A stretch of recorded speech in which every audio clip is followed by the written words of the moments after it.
Halo pemirsa, berjumpa lagi dalam program Doncast. Kali ini bersama saya Tasya Lutmila menggantikan rekan saya Doni De Keizer yang sudah mudik lebaran. Tapi jangan khawatir karena saya masih ditemani senior saya. Ya, saya Don Bosco Selamun. Iya, apa kabar Bang Don? Baik, kabar baik apalagi setelah timnasnya menang. Iya, kan kita ini sebenarnya di hari-hari menjelang liburan untuk lebaran, Jakarta mulai lengang dan kita memang kemarin dapat kado yang sangat menyenangkan. Orang membawa pulang, iya, mudik sambil berpikir dan merasa sebagai pemenang. Iya, gara-gara timnas kita menang melawan Bahrain. Iya, pelipur lara ya mungkin ya Bang Don, karena kita kemarin sempat patah hati sekali hari Kamis ketika kita dibuat babak belur 5-1. Kita kehilangan harapan saat itu. Iya. Setelah dikalahkan oleh Australia 5-1, tetapi kemudian harapan itu kembali timbul setelah timnas kita menang melawan Bahrain. Oke, nah saat ini pemirsa sudah bersama kami salah satu narasumber tokoh yang kontroversial dalam seminggu terakhir ini, Bang Don. Dia adalah pelatih timnas futsal, seorang pengamat sepak bola yang terkenal dengan kritikan-kritikan yang sangat tajam dan belak-belakan. Vokal sekali. Vokal banget. Dan juga seorang konten kreator. Kita sambut bersama Coach Justin. Selamat datang Coach Justin. Terima kasih. Coach, senang jumpa lagi kita. 2 bulan lalu kita jumpa di sini. Pertanyaan saya adalah pada saat itu Anda mengatakan kans kita 60-70% lolos ke Piala Dunia. Masihkah kans seperti itu sekarang? Enggak berubah. Enggak berubah. Enggak berubah. Kenapa? Bahkan setelah melihat pertandingan di Australia. Kita menang, kita kalah lawan Australia 3 poin. Kita menang lawan Bahrain 3 poin. Kita menang atau kalah lawan Jepang 3 poin. Every match is about 3 points. It doesn't matter mau kalah 1-0 atau 5-0. Kalah 5-0 itu kan psikis yang kena. Ya kan? Kalau seandainya kita kemarin kalah 1-0 contoh, mereka akan lebih bisa terima. Tapi mereka nggak lihat dari 5 gol itu 5 peluang, bukan 200 peluang. Jadi memang efektivitasnya tinggi dan kita juga nggak main bagus. Kalau Anda tanya siapa yang bermain jelek, mending saya kasih tahu siapa yang bermain bagus karena cuma satu, Ole Romney. Hanya yang satu lain di bawah performa semua. Dan apa yang menurut Anda membuat 10 pemain itu tidak bermain dengan maksimal? Gini, banyak faktor ya. Contoh Pas itu datang dari Amerika, dari Belanda ke Australia loh. Ke Indonesia udah jauh tapi ini ke Australia. Saya ke Sydney jauh itu 7,5 jam. Oke. Terus hanya 2 hari recover, langsung main. Main ketemu tim yang rank 26. Oke. Walaupun saya bilang, kalau kita ini good condition, kita nggak perlu kalah lawan tim Australia. Nggak bagus-bagus sama juga itu tim. Satu. Kedua, kita punya pelatih baru. Yang belum pernah, latihan aja belum pernah. Nggak usah main, latihan aja belum pernah. Jadi chemistry-nya tidak ada di antara pemain dan juga tidak ada chemistry antara pelatih dengan pemain? Chemistry-nya tidak ada di atas lapangan. Yang selama ini 2 bulan mereka lakukan, sudah kita bahas 2 bulan adalah komunikasi di luar lapangan. Oke. Tapi itu kan teorinya. Ternyata prakteknya tidak berjalan. That's okay. Karena nasib kita masih di tangan kita. Masuklah kemarin lawan Bahrain. Oke. Kita menang dan kita sangat layak menang. Anda tadi bilang harusnya 3-0, saya setuju. Betul. Harusnya kemenangan ini itu untuk meningkatkan percaya diri. Jadi bukan hanya sekedar menang. Yang saya selalu lihat permainannya gimana. Kita menang 1-0 dengan gol keberuntungan, nggak ada peluang lagi, atau kita menang dengan main bagus, banyak peluang. Oke. Pilihannya yang main bagus banyak peluang. Kemarin tuh match dengan 2 wajah. Babak pertama kita kurung itu Bahrain. 0 peluang, mereka 1 shot, kita 4 shot, 3. Pokoknya kita kuasai. Mereka nothing. Benar-benar diobok-obok itu Bahrain. Babak kedua lebih seru lagi. Babak kedua drop. Kita lebih pragmatis, membiarkan mereka datang. Itu juga bagian dari strategi, membiarkan mereka datang. Karena pada saat mereka keluar, di belakang kan banyak ruang. Akhirnya kita dapat 2 peluang besar. Reinders sama Marcelino. It happens. Orang bully Marcelino, this guy baru 20 tahun, men. 20 tahun. Hal kayak gini tuh dia, kesalahan-kesalahan ini pasti terjadi. Jadi it's okay lah, biar dia belajar dari kesalahan ini. Nah, pertanyaannya kan ada orang bertanya kepada saya, kenapa kita bisa drop di babak kedua? Ya. Alasannya simpel. Yang sangat kelihatan kalau Bang Don perhatikan pada saat halftime, ya, wasit peluit masuk ruang ganti itu ada 3-4 pemain jatuh di lapangan. Kecapean. Orang lupa pemain kayak Calvin, Tom Haye, Dix dan lain-lain ini pemain inti semua di klubnya. Tiap minggu starter. Artinya nggak usah concern dengan endurance mereka, dengan VO2 max. Visinya pasti oke. Kenapa? Terutama Tom di bawah Sintayong sekarang di bawah selalu dia kesulitan untuk main 90 menit. Karena memang Tom Haye. Karena nggak semua pemain bisa bermain dengan kelembapan 80%. Ya, itu memang stadionnya lembab. Ya. Iklim Indonesia. Romani kelihatan banget. Ya. Setengah jam terakhir udah kontrol bola nggak bisa, dribbling hilang, udah Tapi kecapean. itu kan berlaku juga untuk para pemain Bahrain kan? Enggak, Bahrain di Timur Tengah. Sudah biasa, sama kayak Rizky Ridho main di sini. Nggak masalah. Ya. Justin Hubner udah biasa. Ya, ya. JICS udah biasa. Tapi ini kan nggak ada satu parameter. Memang setiap orang bodinya menerima hal kayak gitu kan berbeda. Joey Pelupesi, 90 menit nggak begitu masalah. Tapi ternyata Ole masalah, Dix juga masalah, Tom masalah, akhirnya diganti. Oke. Ini juga bagian dari strategi di mana nggak ada Tom Haye, nggak ada distributor, nggak ada profesor kreator, kita tetap bisa create peluang. Tetap iya kan peluang, dua peluang peluang itu, iya. Setelah Ricky Kambuaya kan masuk. Dimasukkan Ricky Kambuaya yang main luar biasa, masukin Ivar Jenner untuk menutup lini tengah. Karena kalau kita perhatikan, mulai dari menit 50 sampai 60-an lah, 57, 58, itu kita berkali-kali kena bola lewat tengah. Ya, lewat tengah bolanya, betul. Akhirnya Tom Haye ditarik, ditambahlah di tengah dengan Jenner dan Ivar. Oke, Coach, kalau kemudian kita melihat dan mengamati membandingkan antara bagaimana ketika kita menghadapi Bahrain dan bagaimana kita kalah ketika menghadapi Australia, sempat tidak di pikiran Anda kemudian ada muncul bahwa oh ternyata memang kita belum siap untuk total football seperti yang selama ini Anda katakan. Artinya formasi permainannya bukan lagi seperti yang ketika di Australia, tetapi berubah, lebih bertahan begitu. Pelatih mencoba untuk bermain sistem yang menurut mereka ideal, dan itu total football. Ternyata tidak bisa. Beresikokah, apakah itu harga yang terlalu mahal untuk mempertahankan permainan itu selama 90 menit di Australia? Mungkin. Kita kan hanya bisa berandai-andai karena realitanya tidak seperti itu. Tapi sebelum pertandingan kan seorang pelatih harus mengambil keputusan. Ternyata keputusannya salah. Kalau keputusannya benar, nggak usah menang seri aja, langsung dipuji-puji. Tapi itu memang risiko pelatih. Yang penting kan sekarang, next step. Pada saat kita bangkrut atau kita hancur, kita drop, next stepnya apa? Oke, next stepnya artinya akan pakai formula yang dipakai di Bahrain? Bahrain. Next stepnya kan ketemu Bahrain. Feeling saya, pelatih ngobrol sama pemain. Kok kalian yang udah biasa empati, kok kemarin nggak jalan, bla bla bla. Mungkin mereka bilang, feeling saya JIC saya akan bilang, saya lebih nyaman main dengan Justin dan Ridho. Karena ini adalah pemain yang di-create sama Sintayong.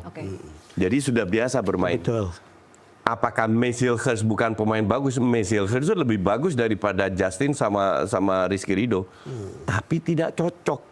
Jadi chemistry lebih penting daripada skill ya? Chemistry lebih penting daripada skill. Ya tapi ini loh, si Alex Pastor bilang timnas Indonesia saat ini lebih cocok dengan strategi Catenaccio. Enggak. Ala Itali. Saya nggak setuju dengan statement itu. Karena kalau kita bicara Catenaccio bertahan, emang kita babak pertama yang bertahan? Kan tidak. Enggak. Betul. Itu media aja yang ngomong. Dan saya nggak begitu, atau persepsi, setahu saya yang namanya Catenaccio itu main bertahan. Iya, Grendel belakang. Kan nggak kita lakukan. Kita menguasai di babak pertama kok. Ya kan? Bahkan babak kedua pun nggak parkir bis amat, bertahan di babak sendiri, nggak parkir bis. Jadi definitely bukan Catenaccio. Tapi kembali lagi menjelang Bahrain, ini yang penting ya, bahwa pelatih mau menerima kritik, mau berubah. Anda menduga tidak bahwa perubahannya akan sesignifikan itu ketika membandingkan antara Australia dan Bahrain? Enggak. Untuk saya adalah Saya ngomong di video saya, 2 perubahan harus dilakukan. 1, pilihan pemain, kedua pergantian strategi yang cocok untuk pemain. Itu. Dan itu dilakukan melawan Bahrain. Ya. Strategi dirubah, pemain berubah. Yang mempengaruhi perubahan itu apakah Kluivert apa Alex Pastoor yang kita lihat sangat aktif menyampaikan sesuatu kepada Kluivert di pinggir lapangan? Saya 2 bulan yang lalu di sini sudah mengatakan bahwa ini Sintayong diganti 3 pelatih. Betul. Jadi nggak ada di atas kertas Kluivert head coach-nya.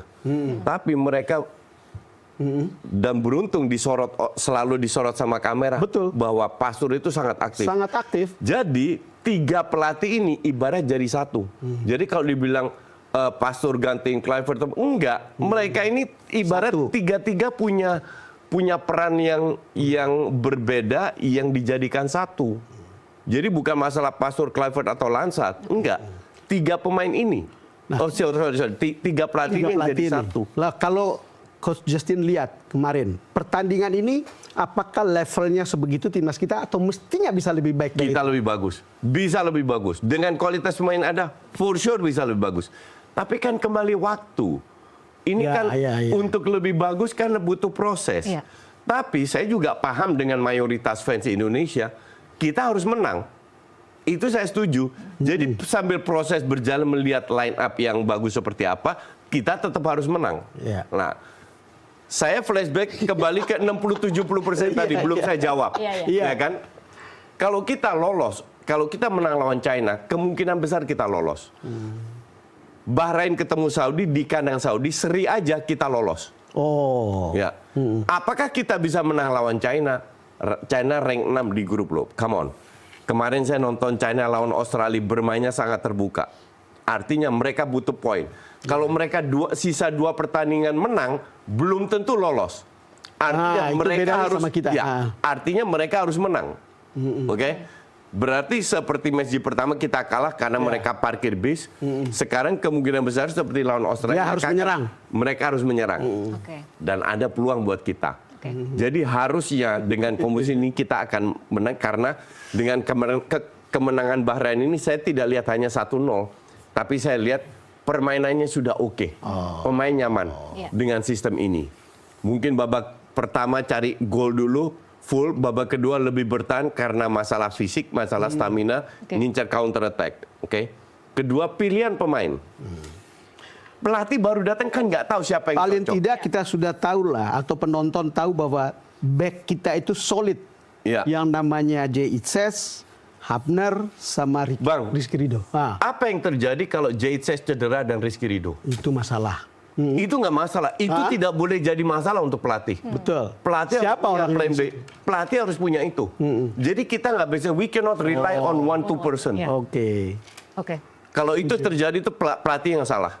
Jadi dia harus punya plan A, plan B, dan lain-lainnya untuk berjalan. Dan ini butuh komunikasi. Setelah 1 pertandingan di Australia lawan Australia, dan ini saya selalu dengan tim kepelatihan, mereka lihat, oh ternyata yang kita sangka pemain ini yang sering main di bawah STY, mainnya nggak bagus. Ada 2 pemain, Nathan sama Stripe, selalu jadi starter di STY. Akhirnya diganti. Dan diganti dengan Joey. Joey itu paling underrated player. Nggak pernah dibahas di media, nggak pernah diinterview, tapi perannya luar biasa Joey Pelopessi. Benar-benar grendelnya di tengah. Luar biasa dia di tengah itu. Di tengah, sehingga dia memberikan kebebasan Tom Hayo untuk distribusi crossing yang luar biasa. Salah satu golnya Marcelino. Dan ini udah proses pilihan pemain, proses pergantian strategi dilakukan menuju Bahrain, sehingga bukan menang 1-0 aja, kita sudah lebih nyaman. Sudah bisa lebih nyaman. Kita masih akan lanjutkan ini, kita akan masih bahas apa saja catatan-catatan yang perlu diperbaiki dari pertandingan melawan Bahrain kemarin nanti di segmen selanjutnya. Pemirsa tetaplah bersama Doncast, kami masih akan kembali usai jeda.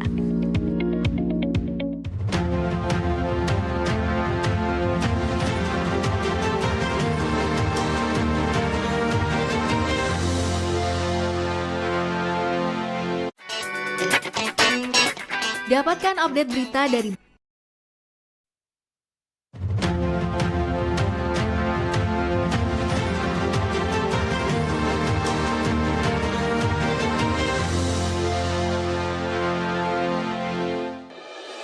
Pemirsa, terima kasih Anda masih terus menyaksikan Doncast. Kita masih bersama Coach Justin. Tadi mungkin di bagian awal kita belum sempat bertanya, Bang Don. Tapi saya ingin sekali bertanya kepada Coach Justin. Apa kabar Anda setelah kejadian di hari Kamis setelah Indonesia gagal dan kemudian begitu ramai di media sosial? Anda dikatakan punya standar ganda, Anda ditagih harusnya bisa kritis. Kemudian banyak yang bilang buat apa kita ganti coach, sampai kemudian ada hashtag Kluivert out. Ya, lucu kan, pelatih baru 2 kali latihan terus dibilang Kluivert out. Oke. Kita bicara soal Sydney. Saya sangat appreciate dengan fans timnas yang ada di Australia, karena yang di sini itu banyak dari ada Adelaide, Melbourne, Perth, datang semua. Kumpul dengan teman-teman Garuda Australia, mereka sangat welcome, sangat membantu saya. Pokoknya happy lah. Match mulai jam 8.15. Setengah 6 saya sampai di stadion, turun taksi dari setengah 6 sampai jam 7 saya sibuk foto. Dengan ratusan orang. Benar-benar ratusan. Habis itu masih foto, akhirnya saya harus masuk ke dalam kan. Di dalam masih foto. Saya duduk di dalam, duduk di bench, orang masih datang untuk minta foto. Sampai kick off. Oke? Ketika kalah. Terjadi perang bla-bla. Sebenarnya masih oke-oke aja. Nggak ada masalah. Satu orang datang, kecewa, paham saya. Dia cuma bilang, coach tolong lebih kritis lagi lah. Saya bilang, iya sabar, nontonlah video. Habis itu saya bikin review, saya kritik PT Kluivert juga. Dan saya selalu kritis. Kenapa orang bilang harusnya lebih kritis? Saya selalu kritis dan objektif. Karena saya bukan buzzer, nggak ada yang bayar saya. Dalam pandangan saya, Coach Justin itu sudah kebal terhadap berbagai kritik dan bullying. Ya iyalah. Ini hal-hal ini, karena saya tahu. Saya masih punya hati nurani. Coach, tapi Anda baca tidak komen-komen itu? Nggak ada waktu lah. Ada tidak yang mungkin mengganggu Anda? Nggak ada. Tidak ada yang mengganggu? Karena saya punya hati nurani. Saya tahu apa yang saya lakukan. Jadi kalau orang nuduh saya buzzer, it's okay. Karena tambah banyak final, tambah banyak rezeki. Itu udah bertahun-tahun terbukti. Kembali lagi soal Australia.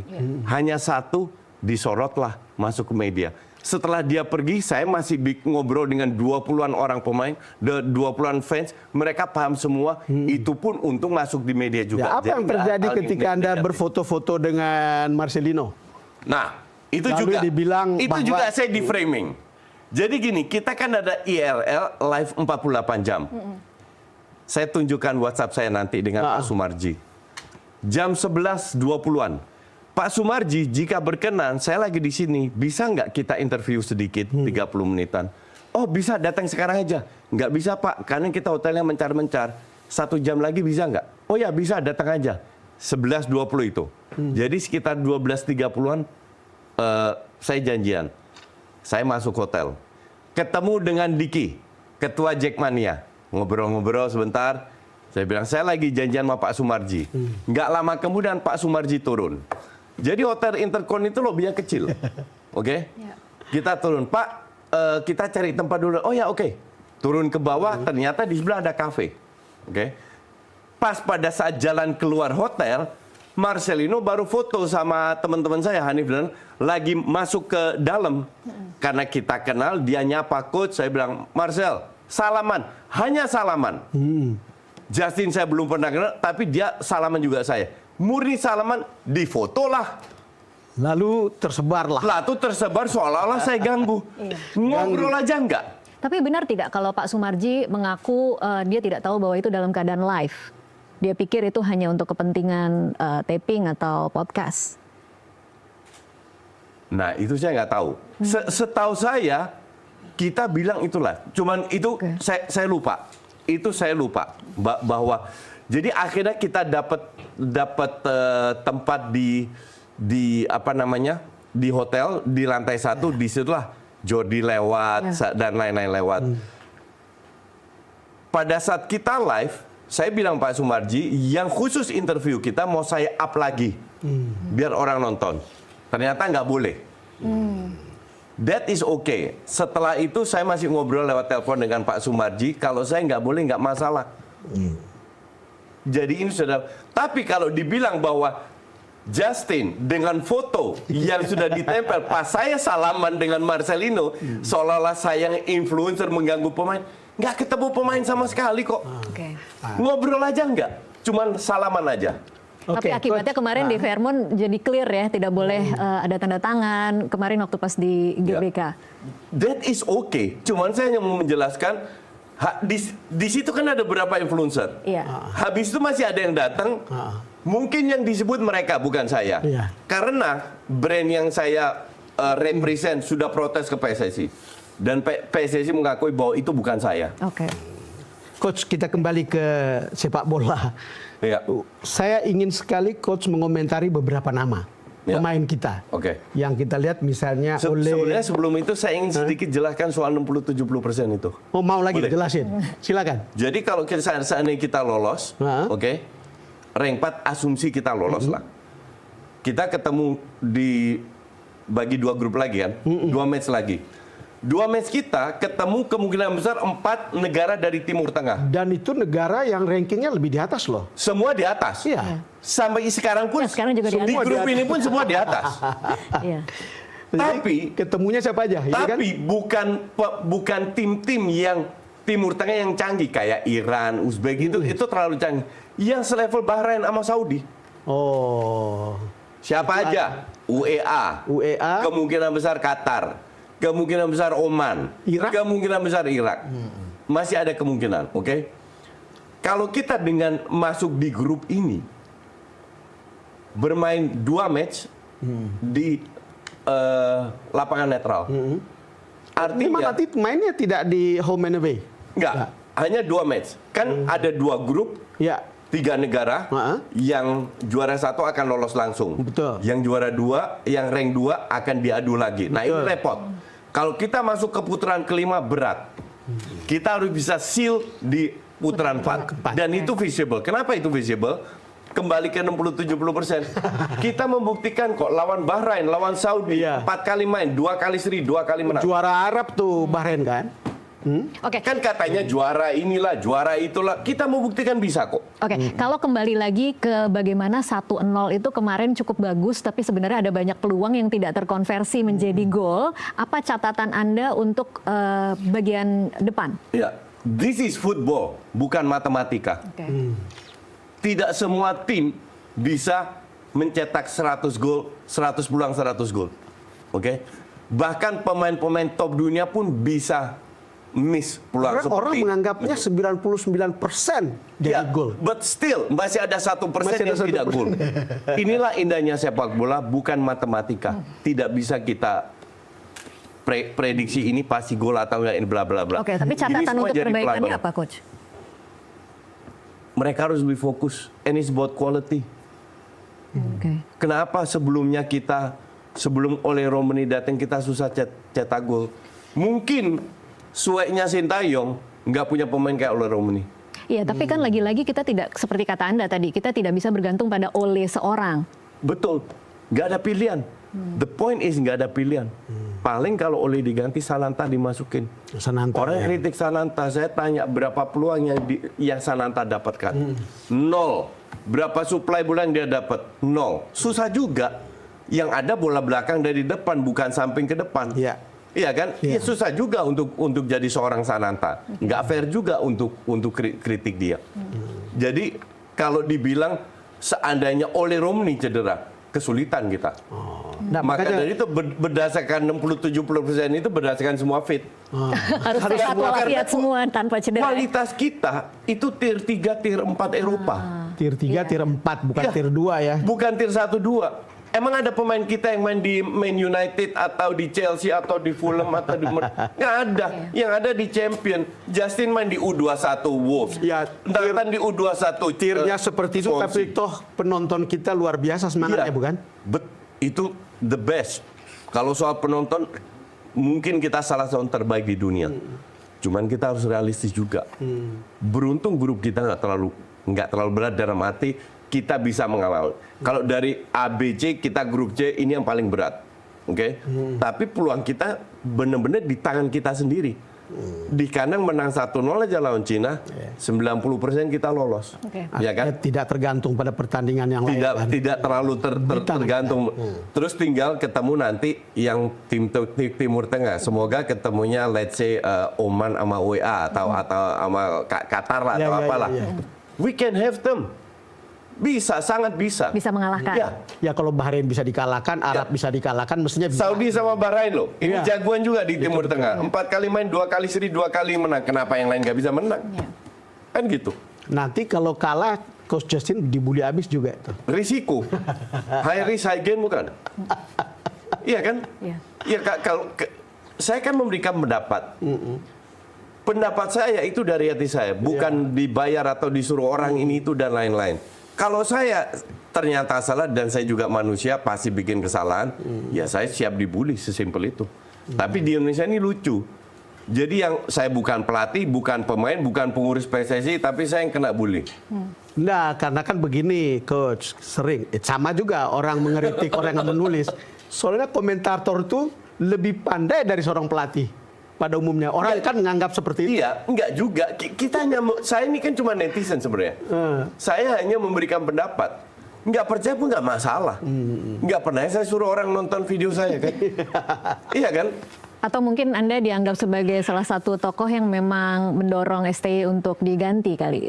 Kemudian itu yang memicu kemarahan publik ketika kemudian kalah. Mungkin. Tapi orang harus lihat kenapa saya ingin STY keluar. Pernah nggak saya jelek-jelekin STY? Nggak pernah. Nggak pernah sama sekali. Cuman menurut saya kita bermain terlalu bertahan. Kayak kemarin, kita main 3-4-3, belakang orangnya STY fine.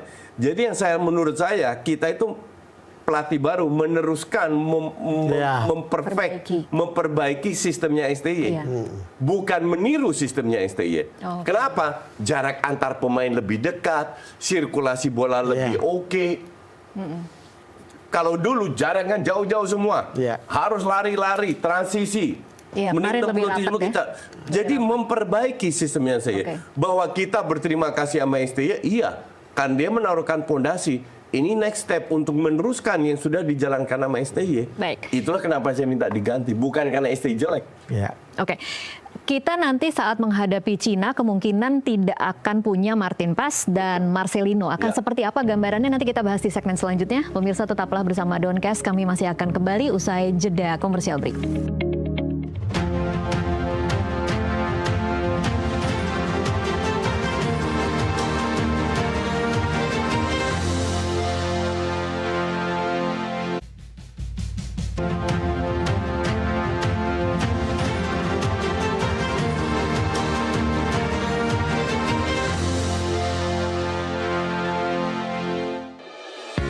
Pemirsa, Anda masih menyaksikan Downcast, kami masih bersama dengan Coach Justin. Tadi kita sedang membahas antisipasi menghadapi Cina dengan tanpa Martin Paes dan Marcelino yang terkena akumulasi kartu. Akan seperti apa kira-kira, Coach? Kalau Martin Paes nggak begitu masalah, karena kita punya Emil. Oke. Nah, Marcelino kan kemarin bermain, ini oleh Romney, Marcelino sama Ragnar turun ke bawah, menjadi blok 4 orang dengan Joey sama Tom Haye. Artinya harus ada pemain yang bisa turun ke bawah menggantikan Marcelino.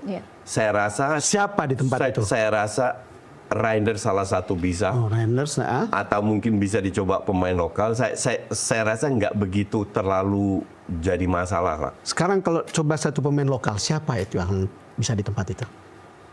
Pemain lokal yang lagi on fire itu kan Egy. Septian bisa diturunkan, bahkan mungkin pemain kayak Yakob juga bisa, kalau seandainya dia terseleksi lagi, bisa dimainkan. Jadi saya rasa pelatih akan punya solusi untuk itu. Itu bukan terlalu fatal lah. Yang fatal untuk saya kalau nggak ada Itses, nggak ada Haye, lah itu lebih fatal. Tapi kalau Anda melihatnya kemarin kan memang kita bisa melihat ya performa pemain-pemain lokal termasuk 3R ya, 3R, Ricky Kambuaya, Rizky Ridho, kemudian Ramadan Sananta. Itu kan memang sangat cemerlang ya, kemarin kelihatan sangat membanggakan bisa disandingkan dengan pemain-pemain diaspora. Mengubah pertandingan ketika mereka masuk di babak kedua. Kalau Rizky Ridho kan sudah biasa ya. Betul. Dan sudah berkali-kali membuktikan. Saya rasa Rizky Ridho nggak perlu kita bahas, dalam arti Rizky Ridho kalau tampil di timnas pasti bagus, 90% bagus. Oke. Yang justru saya kaget Ricky Kambuaya. Betul. Ricky Kambuaya itu passing dengan kaki luar itu butuh percaya diri yang sangat tinggi. Iya, dia passing dengan kaki luar loh itu. Padahal dia jarang dipakai di era Sintayong. Apa mungkin energi baik di situ kemudian cocok-cocokan aja. Iya, chemistry lagi-lagi ya. Itu chemistry antara pelatih, bukan salah pelatih atau pemain, enggak. Masalah cocok-cocokan aja. Oke. Nah, dan akhirnya dia kemarin diberi kesempatan, dia membuktikan saya bisa loh. Oke, nanti melawan Cina kan kita di kandang lagi ya. Jadi mungkin akan seperti itukah, atau nanti mungkin kita harus hati-hati ketika tidak di GBK, mungkin tidak akan sebaik itu bermainnya, menurut Anda gimana? Enggak, kita akan main di GBK. Iya, kalau setelahnya kan mungkin melawan Jepang gitu ya. Setelah itu kan ya kita tidak bisa prediksi pemain kita seperti apa jauh-jauh hari. Karena pemain kita levelnya juga bukan kualitas Kevin De Bruyne atau Toni Kroos. Yang mapan dengan cara begitu. Kualitas pemain kita kan bukan kualitas pemain dunia. Artinya peluang untuk naik turun itu terbuka. Tapi beruntung bench kita bagus. Ya. Dan lawan Australia maupun lawan Bahrain, pemain pengganti yang masuk menunjukkan bahwa mereka levelnya sama. Itu yang bisa dilakukan. Sekarang kalau kita melihat pertandingan kemarin melawan Bahrain, orang lalu berpikir apakah ini modal yang cocok untuk melawan China atau harus ada formasi atau formula yang berbeda tentang orang maupun formasi? Enggak. Kalau lawan China, saya rasa nggak perlu dirubah. Dengan formula yang sama seperti Bahrain saja. Kalau berkaca dengan pertandingan terakhir kita melawan Cina Oktober 2024, apa yang perlu diantisipasi dari Cina? Yang terakhir itu Sintayong melakukan banyak perubahan yang menurut saya fatal. Perubahan pemain. Salah satu yang paling fatal ya tidak menurunkan Tom Haye dari awal. Bahwa dia bilang Tom Haye nggak bisa bermain 90 menit, saya bisa terima. Tapi turunkan seperti kemarin, turunkan dari menit awal sampai menit 60-an diganti. Jangan dia masuk di babak kedua. Akhirnya dia bisa cetak 1 gol, cuman udah kebobolan 2. Iya. Jadi kalau berkaca dengan di match terakhir ya Cina ini kan bukan tanpa alasan setelah 7 pertandingan mereka berada di rank paling bawah. Apa alasannya? Sampai di ranking paling bawah mereka? Karena mereka biasa aja. Biasa aja. Nothing special dengan tim ini. Benar-benar nothing special. Jadi harusnya kita bisa menang. Kan pertandingannya 5 Juni, Coach. Ya. Persiapan kita akankah bisa lebih panjang dibanding? Sama saja? Tergantung liganya. Karena mereka masih main di liga kan. Kalau saya cek 25 Mei terakhir, apakah itu cukup? 25 Mei tetap tidak cukup? Bukan. Nggak semua tim selesai di tanggal 25. Karena mungkin ini contoh aja nih. Tom Haye main di Almere City. Almere City itu yang degradasi 2, yang satu ikut playoff. Rank 18, 19, 20. Almere berada di rank 19. Kalau dia berada di rank 18, dia akan ikut playoff lagi. Untuk tidak terdegradasi itu butuh berapa hari lagi. Jadi semua negara beda jadwalnya. Nah, tapi kalau seandainya semua berjalan lancar, semua datang on time, itu akan lebih membantu lah. Jadi nggak 2-3 hari, let's say seminggu lah. Semoga itu bisa terjadi. Bisa ya. Kalau bersyukur lebih atau lebih banyak pemain datang lebih cepat, lebih bagus lah. Coach, tadi saya ingin mendapatkan gambaran tentang beberapa nama pemain yang saya ingin dapatkan sehingga bisa penonton paham. Misalnya Ole Romani, itu seberapa vital dan kemampuan apa yang paling spesifik dari seorang Ole Romani? Gini, Ole Romani ini bekas pemain FC Utrecht, klub saya, ya. Di awal dia cetak dalam, habis itu dia cadangan, kalah berkompetisi, akhirnya dia dijual ke Oxford. Di Oxford awal cadangan, akhirnya dia pelan-pelan dapat menit bermain. Apakah ini level pemain ini levelnya top striker dunia? Enggak. Kalau dia bagus di Belanda pun dia akan main di klub-klub sebagai starter. Tapi sangat bagus atau lebih bagus daripada squad yang daripada pemain yang kita miliki. Iya kan? Dia udah membuktikan dia punya 2 pertandingan 2 gol. Goal instinct, killer instinct. Jangan lihat 2 pertandingan 2 gol, lihat berapa peluang yang dia dapatkan. Nggak dapat banyak peluang, bisa jadi gol. Nyaris 2 peluang 2 gol. Itu yang kita lihat. Artinya untuk bandingkan apple to apple dengan striker yang kita miliki, ya dia yang terbaik. Dia yang terbaik ya. Iya, tapi lagi-lagi ini kan sepak bola ya, tidak bisa sendirian. Betul. Tapi at least lebih baik daripada ini kembali ke sistem ya. Perbedaan dengan sistem sebelumnya dengan sekarang, dulu pemain depan itu yang backup nggak banyak. Sekarang lebih banyak yang backup. Jadi dia nggak sendirian di depan, kasarnya begitu. Dia udah klop dengan Marcelino, masih ada Ragnar, depan masih ada Haye, sayap masih ada Kelvin sama Dijk yang di gol ke lawan Australia itu crossingnya dari Dijk juga. Jadi perbedaan sistem ini membuat pemain depan lebih nyaman lah. Kalau Rizky Ridho, kalau dia muncul, semua orang rasanya firm. Kalau di belakang penonton ya terutama, kita yang nonton, itu firm ketika melihat Rizky Ridho. Tapi pelatih ini kan nggak tahu. Pelatih ini kan baru tahu. Pelatih akan lihat Meiselhurst main di Twente sebagai starter, Rizky Ridho main di Persija. Jelas Meiselhurst lebih bagus. Harga juga lebih mahal. Diberi kesempatan, ternyata nggak jalan, ternyata sama Rizky Ridho. Nah sekarang kan pelatih udah lihat. Jadi harusnya nggak dirubah. Justin juga pemain U20 Wolves. Ya kan, di atas kertas juga kalah sama Kelvin dan lain-lain. Ya kan? Tapi kan ini masalah cocok-cocokan. Masalah kembali ke chemistry lagi. Untung pelatih berani mengambil, maka dari itu saya berani bilang, ini kemungkinan besar dapat masukan dari pemain. Dari kan ada kecocokan atau chemistry, tapi kan ada standar-standar technical yang mestinya oleh setiap pelatih bisa mengatakan standarnya sama gitu. Realitanya, Hilgers main 2-3 kali nggak begitu bagus. Tapi Itses bilang Hilgers itu pemain hebat karena dia main di top tier di Belanda. Jadi pemain luar biasa, cuman kembali kecocokan. Sama kayak di sinilah. Emang Anda cocok dengan semua kolega? Kan enggak. Ada yang kopi bareng, tapi pada sebenarnya berusaha seprofesional mungkin kan. Pemain bola sama. Tapi bukan berarti mereka blend in kan. Tapi sama Rizky Ridho udah terbukti di bawah Sintayong, mereka berdua udah terbukti, mereka cocok. Pada saat cocok, Martin Pas juga lebih nyaman di belakang. Jadi ini murni masalah kecocokan. Tolong baca lagi satu Pelupesi. Ya itu luar biasa. Ya, kita lihat dia itu kayak tulang punggung di tengah. Gini, Pelupesi itu diambil nggak ada yang prediksi. Nggak ada yang termasuk saya tidak. Mendadak Pelupesi keluar. Kenapa Pelupesi keluar? Karena yang diincar itu Riedewald. Riedewald ada masalah dengan paperwork lah. Nggak jadi perannya sama. Diambillah Pelupesi. Pelupesi umur 31 tahun. Artinya jangka pendek. Jam terbang tinggi. Ini yang kita butuhkan. Dan kemarin dia langsung main salah satu pemain terbaik, Pelupesi.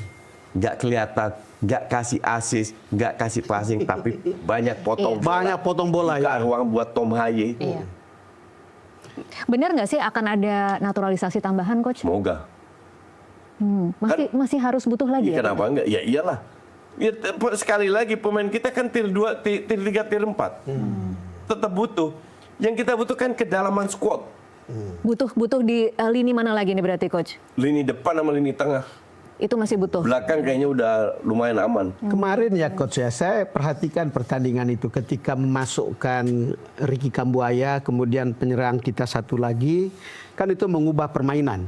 Di menit-menit terakhir ketika Bahrain menyerang, tapi begitu ada Ricky dan temannya satu lagi di situ, mereka tidak bisa menyerang lagi. Akhirnya dipaksa mereka main long ball kan. Ya, itu kan bagian strategi yang diterapkan karena semua orang tak kok Tom Haye diganti. Iya kan, betul. Nah, itulah tujuannya. Banyak orang kaget Tom Haye diganti. Iya, karena ya trupas lewat tengah. Akhirnya dirubah biar memaksa mereka main long ball. Ini bagian dasar, lahirlah itu 2 peluang. Iya. Lahirlah 2 peluang itu. Jadi memang itu sudah dipikirkan. Maka dari itu kenapa saya percaya diri. Baru seminggu loh mereka ketemu. Iya. Ini kan komunikasinya lebih lancar. Mereka udah tahu, oh pemain ini kurang cocok, kita cadangkan dulu. Oh ini pemain kurang cocok, kita geser dulu. Nanti akan lebih banyak dapat kesempatan. Jadi chemistry akan lebih dapat sekarang. Berlatihnya jadi sambil orang bermain, di tempat yang tepat, orang di tempat yang tepat dan jam yang tepat, itu mestinya pilihan. Itulah 60-70%. Oke, kita masih harus break dulu. Nanti akan kita lanjutkan di segmen selanjutnya. Pemirsa, tetaplah bersama Downcast.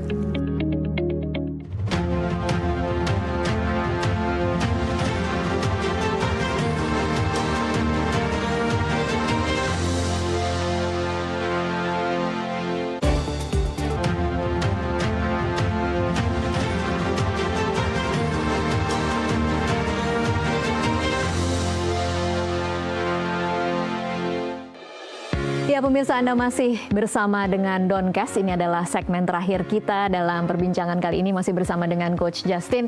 Saya ingin ke Bang Don dulu, Bang Don. Kan kalau kita membahas bagaimana semangatnya publik Indonesia mendukung timnas, kita melihat bagaimana naik turunnya juga.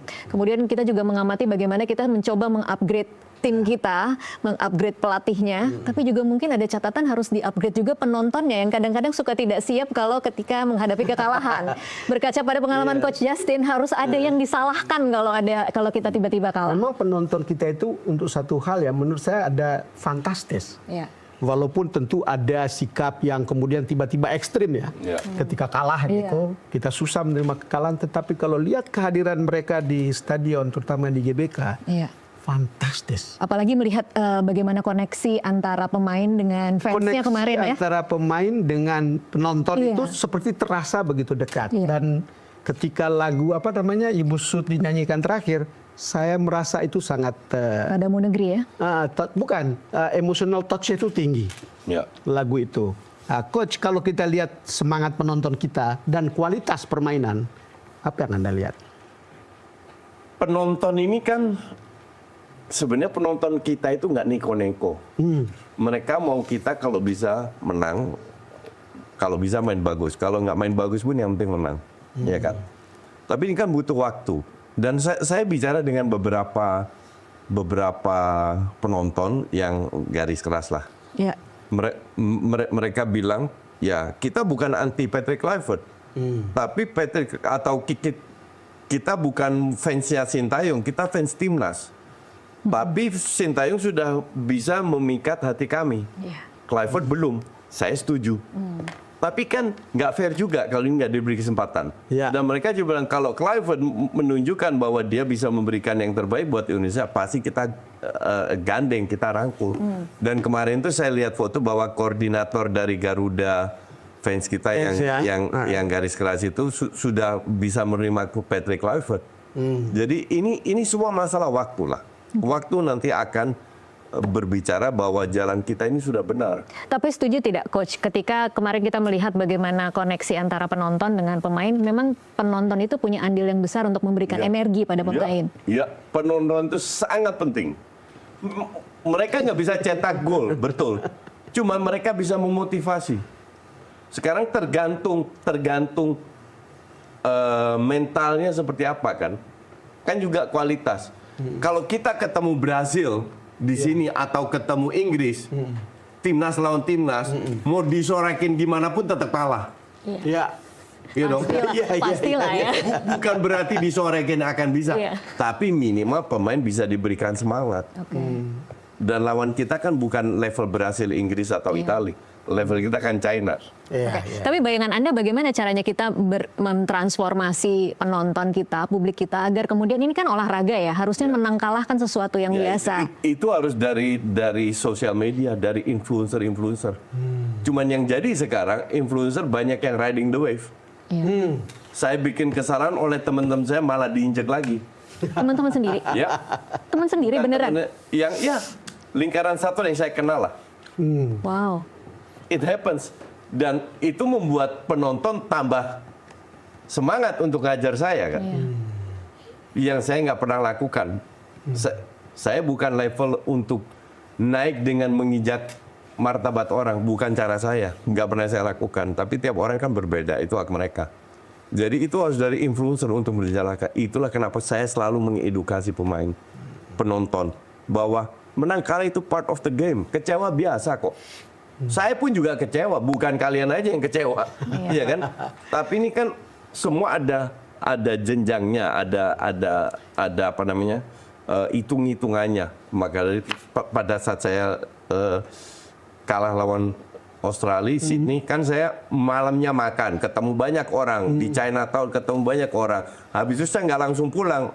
2 hari kemudian baru saya pulang. Di kota ketemu. Mereka paham semua kok.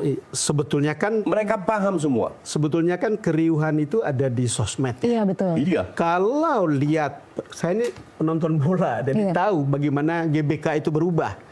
Kalau dulu itu kan sering rusuh itu penontonnya. Ya. Sekarang Kalau sekarang aman-aman kan aja. semua aman sebetulnya. Aman. Semua dukung timnas. Iya, jadi itu yang berubah. Aman di dunia nyata, tapi tidak aman di dunia maya tidak aman. Dan banyak orang yang suka kompor-komporin. Iya. Itu yang untuk saya ya agak menyedihkan sih. Tapi ya realitanya begitu. Kalau lihat begini, ya kan selalu ada pikiran ya, itu juga beban psikologis bagi pemain kan untuk selalu menang, bukan? Iya. Iya. Iya. Tapi ya kita tahulah banyak sekali pemain timnas kita dibully juga kok. Iya. Itu kembali tugas saya sebagai influencer untuk mengatakan nggak boleh kita lakukan hal seperti itu. Dan percaya saya, mayoritas itu ngerti. Ya. Mayoritas itu waras. Mayoritas dari pengguna sosmed kita itu waras. Cuman mereka nggak keluar-keluar. Yang kurang waras itu yang suka keluar-keluar. Yang saya lihat ya di GBK itu ya, Pak Jokowi dulu rajin sekali nonton, termasuk yang sekarang. Pak Prabowo kemarin nonton. Ya. Apa yang Anda pikirkan ketika ada presiden yang menonton sepak bola? Semoga Pak Prabowo mendukung sepak bola kita. Cuman yang saya ingin sampaikan, dan itu sudah saya sampaikan di video saya, negara kita itu lagi nggak baik-baik aja. Kalau kita buka sosmed berita, ada aja berita yang all negatif. Makanya saya bilang, sepak bola adalah salah satu faktor yang bisa menyatukan kita, yang bisa memberikan hal yang positif. Itulah kenapa saya kalau lihat di video saya pada saat kita kalah lawan Australia, saya coba menyabarkan mereka. Sabar, nanti akan ada waktu yang kita bangkit lagi. Karena saya pengen sepak bola ini bukan hanya lolos ke Piala Dunia, tapi menyatukan rakyat kita. Nggak ada yang namanya Veni Vidi Vici. Datang, lihat, menang. Gitu kan. Seperti itulah kira-kira kita ketika melawan Australia dan kemudian berubah ketika melawan Bahrain. Semua masih terbuka kok. Nasib itu masih di tangan kita. Jadi mari kita dukung lah. Jangan hajar-hajar kiri kanan lah. Anda punya gambaran? Sebarkan positive vibes. Anda punya gambaran nggak kalau kita tidak lolos ke Piala Dunia? Kalau kita nggak lolos, Kan 60-70%. Iya, we have to move on. Kalau seandainya 30-40% kita nggak lolos, ya kita harus move on. Mau gimana lagi? Masih ada Piala Asia 2027, masih ada Piala Dunia, masih ada Olimpiade, masih ada Piala Dunia U17. Kita harus move on. Iya. Pencapaian yang sekarang sebelumnya Tash adalah pencapaian pertama yang sampai sejauh ini. Iya. Kira-kira ya. Saya tanya deh sama kalian berdua. Kita bicara 5 tahun yang lalu. Pernah nggak mimpi untuk masuk? Nggak ada. Udah gitu aja. Sama sekali nggak ada. Oke. Sekarang mulai terang, walaupun gitu masih aja. jauh di situ. Sekarang kita mimpi itu hampir nyata loh. Iya kan? Sudah di depan mata ya. Dulu bahasanya enggak. Iya. Dulu yang kita bahas juara AFF, juara SEA Games. Iya dong. Kenapa saya tanya ini coach? Nanti dibully lagi. Dulu coach Justin bilang 60-70%. Tiba-tiba kan jadi apa-apa. Masih ada 30-40% kan. Iya. Ya, kalau kita lolos, seandainya kita bermain kayak di Olimpiade, masuk 4 besar di detik-detik akhirnya kita nggak lolos. Kita hargai Iya. perjuangan mereka. Iya. Tapi kalau saya bilang 60-70%, artinya peluang besar sampai kita detik-detik terakhir bisa lolos atau enggak. Dan melihat lawan dari Timur Tengah berdasarkan match kita lawan Saudi dengan Bahrain, karena 4 kali kita main, 2 kali menang, 2 kali seri, harusnya peluang kita besar. Jadi itu layan 67. Tadi lawannya apa? Kalau nanti babak Kemungkinan besar ya, kemungkinan besarnya UEA, Oman, Qatar. Irak, tapi juga bisa Kirgistan. Ini masih ada 2 match masih terbuka lah. Oke, kembali lagi coach, ini pertanyaan penutup, mungkin kalau bisa kasih masukan kepada tim kepelatihan, apa yang harus dipegang, apa yang harus diperbaiki untuk menghadapi Cina lah yang paling dekat bulan Juni ini. Ini sinergi ya, sinergi dalam arti pelatih harus mendengarkan terutama pemain-pemain senior, masukan seperti apa, manajemen dan lain-lain, jangan terlalu kepala batu. Dan berdasarkan dari Australia ke Bahrain, kita lihat bahwa pelatih kita nggak anti kritik, pelatih kita mau berubah, Dan dengan sinergi yang bagus demi kepentingan yang bersama, harusnya kita bisa move on ke putaran berikutnya. Oke. Itu dulu lah. Lu fokus ke China dulu lah. Fokus Cina dulu, ya. Kita tidak bicara taktikal sepak bola hari ini tadi. Iya. Tapi kita bicara soal hal-hal yang terkait dengan itu. Iya. Ya. Ya, Coach. Karena kan kita nggak ngelatih. Ya. Nggak ngelatih, nggak main, bukan pengurus PSSI, tapi dihajar. Oke, jadi nanti kita akan sama-sama menyaksikan bagaimana laga selanjutnya melawan Cina di bulan 5 Juni. 5 Juni, ya kita akan sama-sama saksikan. Kita juga dukung ya Bang Don, Ya, kita tetapi juga harus siap untuk sportif kalau apa-apa yang terjadi Iya, tidak sesuai dengan ekspektasi sportivitas kita. itu nomor 1 dalam olahraga. Iya. Menang kalah itu bonus. Iya. Cuman kita lakukan segalanya, PSSI melakukan segalanya dengan mendatangkan banyak pelatih baru, bahkan pemain baru. Pelatih sekarang udah dapat pengalaman 2 match. Ya. Mereka harus tahu lebih pintar dan saya tetap percaya dengan tim kepelatihan. Oke. Pemain juga sekarang lebih sadar bahwa kita sudah deket loh. Sayang kalau kita Iya. lepas. Iya. Ya, jadi kesadaran karena at the end of the day kan yang bola pemain. Iya. Iya kan? Nah, pemain harus menunjukkan jangan sampai main jelek-jelek kayak lawan Australia, tapi lebih kayak lawan Bahrain. Berikan segalanya. Dan kalau itu berjalan ditambah didukung oleh fans kita yang luar biasa, Iya. ya harusnya bisa. Harusnya bisa. Oke. Oke, terima kasih Coach Justin untuk waktunya bersama kami di Doncast. Dan pemirsa, demikianlah akhir Doncast untuk saat ini. Atas nama seluruh kru yang bertugas, saya Tasya Lutmila Dan saya Don Bosco Selamun. mengucapkan terima kasih atas perhatian Anda.